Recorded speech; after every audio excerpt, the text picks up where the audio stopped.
Dalam nama Bapa dan Putra dan Roh Kudus. Amin.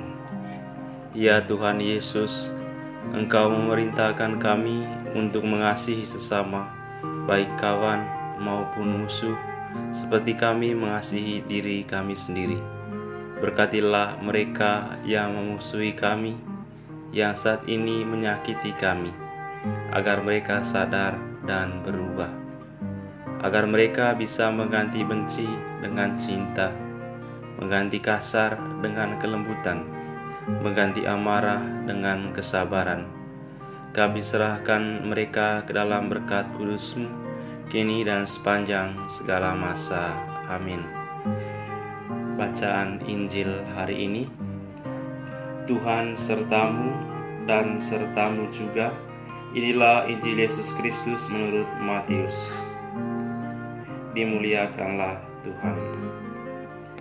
Dalam khotbah di bukit, Yesus berkata, "Kalian telah mendengar bahwa disabdakan, kasihilah sesamamu manusia dan bencilah musuhmu.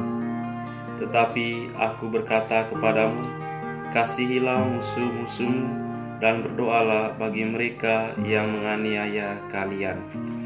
Karena dengan demikian, kalian menjadi anak-anak Bapamu di surga. Sebab Ia membuat mataharinya terbit bagi orang yang jahat dan juga bagi orang yang baik. Hujan pun diturunkannya bagi orang yang benar dan juga bagi orang yang tidak benar. Apabila kalian mengasihi orang yang mengasihi kalian, apakah upahmu? Bukankah pemungut cukai juga berbuat demikian? Dan apabila kalian hanya memberi salam kepada saudaramu saja, apakah lebihnya dari perbuatan orang lain? Bukankah orang yang tak mengenal Allah pun berbuat demikian? Karena itu, kalian harus sempurna, sebagaimana Bapamu di surga sempurna adanya." Demikianlah Injil Tuhan. Terpujilah Kristus. Saudaraku yang terkasih, dalam permenungan kemarin, Tuhan meminta kita untuk memaafkan orang lain, memaafkan orang yang menyakiti kita. Pada hari ini, Tuhan memerintahkan kita untuk naik kelas, yaitu naik level. Setelah kita memaafkan musuh, kita diminta Tuhan untuk mengasihi dan mendoakan mereka. Tuhan Yesus memerintahkan, "Kasihilah musuh-musuhmu dan berdoalah bagi mereka yang menganiaya kamu." Inilah salah satu kebanggaan saya menjadi seorang Katolik. Kebanggaan untuk tidak membenci sesama. Saudaraku yang terkasih, ada sebuah kisah nyata. Ada seorang siswa di sebuah sekolah menengah atas selalu membuat masalah di kelas. Dia sering menyakiti teman-temannya. Dia selalu mengajak berantem teman-temannya. Suatu hari, dia bahkan berani memukul gurunya. Tetapi guru itu diam saja. Sang guru termenung sejenak dan dengan senyum mengatakan kepada murid itu, "Kamu jangan melakukan ini ke orang lain." Sang murid tertegun dengan sedikit kaget atas reaksi guru yang di luar dugaannya itu. Beberapa hari kemudian, sang guru mengunjungi rumah murid tadi. Anak itu sendirian di rumah, orang tuanya sibuk bekerja. Tidak ada waktu untuk memperhatikan anak itu. Rupanya murid tadi kehilangan kasih sayang dari orang tuanya yang sibuk bekerja.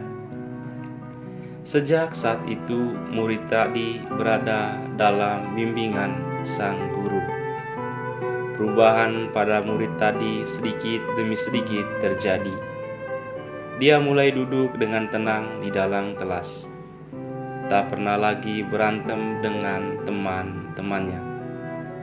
Pada ujian akhir, si murid yang sebelumnya tak pernah juara, akhirnya mendapatkan juara 1. Saudaraku yang terkasih, anak itu berubah. Titik perubahan terjadi ketika guru tadi menanggapi perlakuan anak dengan kasih. Selama mendampingi anak itu, guru juga menyertakan namanya dalam doa-doanya. Saudara, jangan ragu untuk mengasihi dan mendoakan musuh. Kekuatan kasih dan doa bisa mengubah orang jahat menjadi orang baik. Sejahat-jahatnya orang pada kita, kalau kita merespon dengan kasih, maka orang itu akan capek juga menjahatin kita. Lama-lama ia akan malu dan pelan-pelan akan berubah. Saya percaya setiap orang terlahir untuk mengasihi. Ketika seorang lahir, ia menangis. Tangisan untuk meminta perhatian dari orang-orang sekitarnya. Maka saudara, kalau ada orang yang bersikap jahat, mungkin dia lagi dalam situasi yang kurang baik. Mungkin dia lagi ada masalah. Orang-orang seperti ini perlu dikasihi, perlu didoakan. Perlakuan kasih kepadanya kita imbangi dengan mengandalkan Tuhan Yesus, mendoakan mereka agar bisa berubah menjadi orang baik, membuka diri pada jamahan Tuhan Yesus. Saudaraku, percayalah, kalau kasih dan doa menjadi pedoman hidup kita, maka musuh akan menjadi teman, lawan akan menjadi kawan, dan panji Kristus Sang Raja Agung akan makin berkibar. Mari kita mendoakan musuh-musuh kita, mengasihi mereka, dan memaafkan mereka dengan sepenuh hati. Tuhan memberkati kita semua. Saudaraku, mari kita menerima berkat Tuhan. Tuhan sertamu dan sertamu juga. Anda sekalian sepanjang hari ini dilindungi dan dibimbing oleh berkat Allah yang Maha Kuasa, Bapa dan Putra dan Roh Kudus. Amin. Selamat berkarya, sukses untuk Anda sekalian.